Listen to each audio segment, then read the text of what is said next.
back! Oh my gosh, it is officially 2020.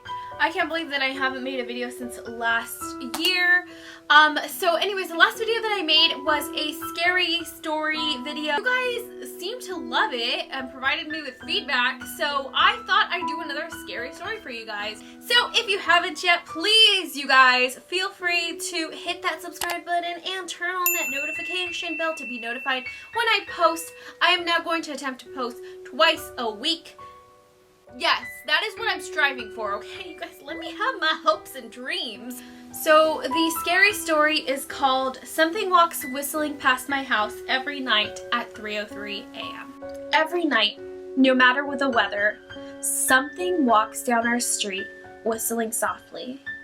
You can only hear it if you're in the living room or the kitchen when they walk by, and it always starts exactly at 3:03. The sound starts faint, somewhere near the beginning of the lane, near the Carson place. We're towards the middle of the street, so the whistling moves past us before fading away in the direction of the cul-de-sac. When I was younger, my sister and I would sneak into the kitchen some nights and listen.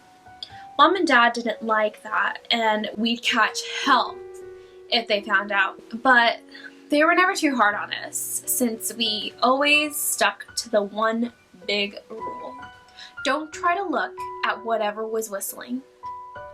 My neighborhood's a funny place. I've lived here since I was 6 and I love it. There are only 2 strange things here: the night whistling and the good luck. The whistling never bothered me much. Like I said, I couldn't even hear it from my bedroom. But Mom and Dad don't like talking about it, so I stopped asking questions. My dad is a strong guy, tall and calm. He tells us not to think about it so much and to always remember the one big rule. Don't try to look outside when the whistler goes past. Not that we could look even if we wanted. See, there are shutters on the inside of every window. My mom, I don't know what she thinks about the whistling. Once or twice a month, I think she sits out there on her big couch just listening. The whistler has the same tune every night.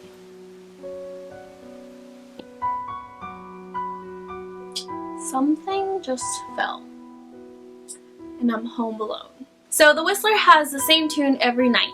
It's cheerful. Da-da-da-dum, da-dum, da-da-da-da-da-dum. Remember how I said that there were 2 odd things about where I live? Well, besides our night whistler, everyone in the neighborhood is really lucky. It's hard to explain, and Dad doesn't like us talking about that part much either. But good things just seem to happen to people around here a lot. Usually it's small things, winning a radio contest, or getting an unexpected promotion at work, or finding some arrowheads buried in the yard, you know, the authentic kind. A million little blessings I've heard my mom say about living here. For every small miracle that happens here every day, now and then some bad things happen. But they only happen if you look for the whistler. Our neighborhood has a welcoming committee. They show up with macaroni casserole and a gift basket and a manila folder whenever someone new moves in. And then they told my parents about the even harder to explain whistling that happened every morning at 3:03 and ended at the tick of 3:05. The part they stressed, people who went out looking for the whistler had their luck change, sometimes tragically. A black cloud would hang over anyone that looked. Anything that could go wrong would. The manila envelope the committee brought over had contained newspaper clippings, stories about car crashes and ruined lives, public deaths, and freak accidents. Not everyone dies, I heard the committee tell my dad, but the life goes out of them. Even if they live, there's no light in them ever again. No presence. The first night in our new house, I crept out of my room at 3 a.m. only to find my dad awake, sitting on the living room couch holding my baby sister. My dad held up his finger in a shh motion, patted the couch next to him. I sat and we waited. At exactly 3:03, we heard the whistling. Da-da-da-dum, da-dum, da-da-da-da-da-da-dum. Not long ago, a family moved in directly next to us. The previous owner, Miss Maddie, passed away at the age of 105. Our new neighbors seemed like they'd fit in just fine. They believed the welcoming committee took my dad's advice about the locking shutters since they had a young child of their own. Then one night, when our new neighbors had to leave town, they sent their son, Holden, to stay with us. He was 12. I could tell it was going to be a bad time. Do you know who's always out there whistling every night? Holden asked the moment the adults left the room. The three of us were sitting in the den, some Disney movie playing idly on the television. My sister and I exchanged a glance. We don't talk about it. After my parents had wished us good night, locked the blinds, and gone to bed, Holden stood up from his beanbag and walked over to where Nala and I were sitting in my bed. Have you ever even tried looking? It's nearly time. I was shocked to see he was right. It was almost 3 a.m. I sighed. We don't. See, I can't. I can't even try to look because my dad locks the blinds every night and hides the key, he continued, ignoring me. So does our dad, said Nala. No, replied Holden. No, he doesn't. You saw him do it, I said a little sharper than I meant to sound. Holden grinned. Your dad locks the blinds, yeah, but he doesn't hide the key. He keeps it on his normal keychain. So after your dad locked up, before your parents went to bed, I went to the bathroom, and on my way, I may have peeked into their room and may have seen your dad's keychain on the nightstand. And then maybe I went and borrowed the key to the blinds. I hurried over to my parents' room, but hesitated at the door. Taking a deep breath, I walked into the room. 2 steps into the dark, I froze. The whistling started, and I could hear it clearly from my parents' room. I never realized that they must have heard the sound every night since we moved into the house. Soft sounds from the living room brought me back to reality. Nala, I yelled, running out of my parents' room. Holden and Nala were standing near the front door next to the window. Holden wasn't lying. I could see him fumbling with the lock in one of the blinds. I heard a click. He did have the key. Holden lets out a quick laugh. Nala stood next to him. The whistling was right outside our house now. I think I made a sound, called out. I can't remember. Time felt frozen. Clock's hands nailed to the face. But I found myself moving. I'm not fast. I've never been athletic. Somehow, though, I covered the space between myself and Nala in a moment. My eyes were locked on her. But I heard Holden pull the blind all the way down so it could release. I heard the snap of it start to rise, and I heard the whistling just on the other side of the window. But I had my arms around Nala, and I turned us so she was facing away from the window. At the same time, I jammed my eyes shut. The blind whipped open. The whistling stopped. I felt Nala shaking in my arms. Don't look, okay? I told her. Don't turn around. We were positioned so that she was facing back towards the hallway, and I was facing the window. My eyes were still closed. I felt her nod into my shoulder. I reached out with the arm, not holding Nala, to try to touch Holden. My hand brushed against his arm. He was shaking worse than Nala. Holden? I asked. Silence. I reached past him and gingerly felt for the window. Eyes still sealed shut. The glass was cold against my fingertips, colder than it should have been for the time of the year. I moved my hand up to the window, searching for the string to the blind.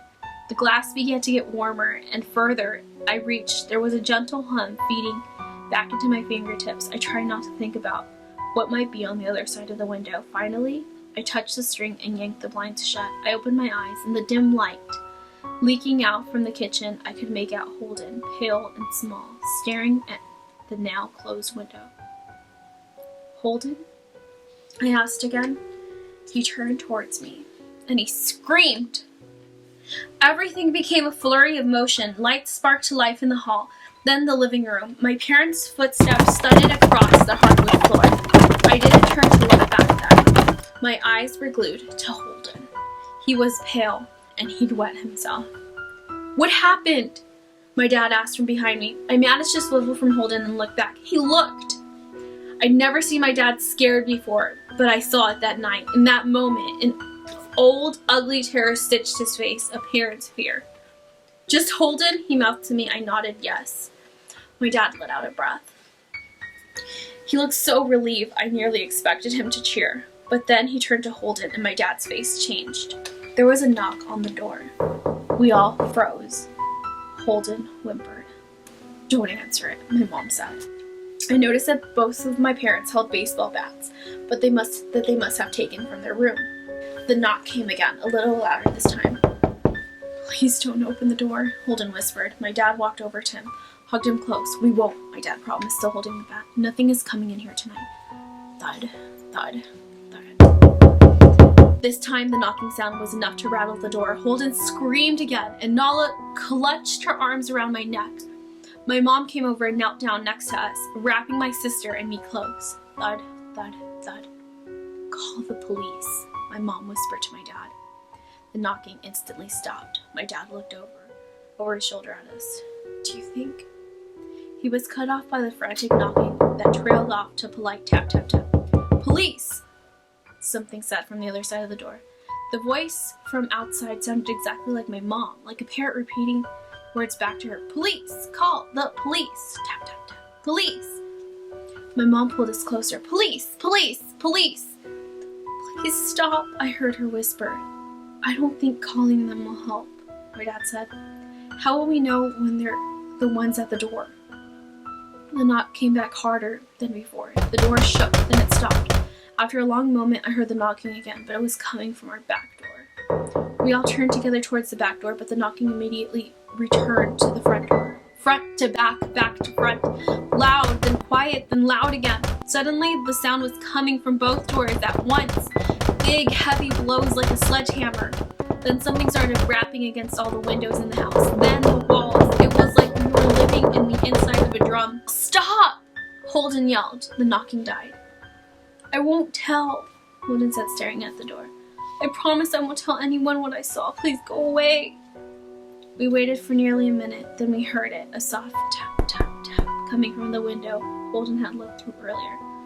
Holden started to cry, sobbing. My dad held him, brushed his hair, but never lied to him, never told him things that would be okay. The tapping of the window went on for the rest of the night. We huddled together in the living room for I don't know how long. Eventually, my mom tried to take us kids into my room while my dad stayed to watch the door, but the second we moved into my bedroom, the knocking came back. So loud, it was impossible to ignore. I was afraid the door couldn't take it.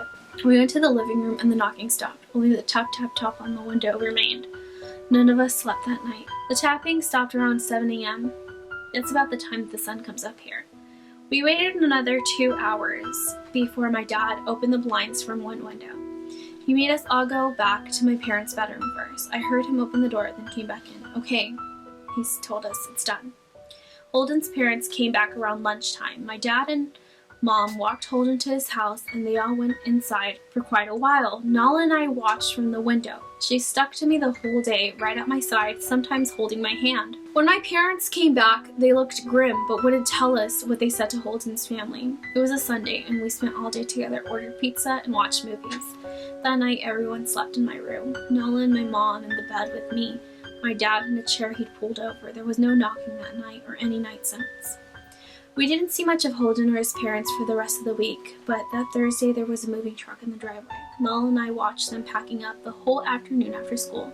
What sticks with me the most is how tired Holden and his parents looked. All three had the same paler, grim mouth and lightless eyes. Even from across the street, I could tell something was very wrong. Holden and his family were gone before sunset. I remember what the original welcoming committee said to my parents when we moved in.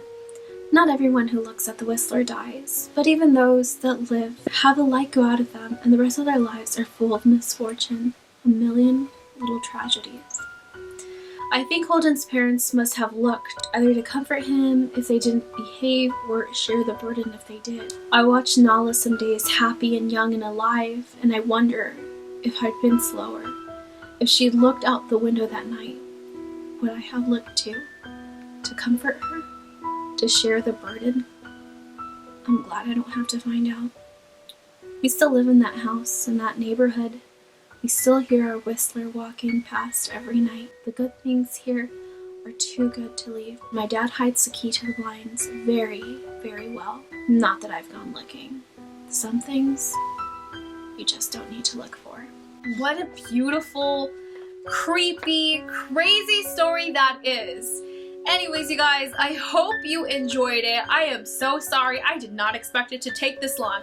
But I hope you guys enjoyed it. And again, if you haven't, please hit that subscribe button if you liked what you see. Thank you guys so much for watching, and I will see you in the next video. Bye!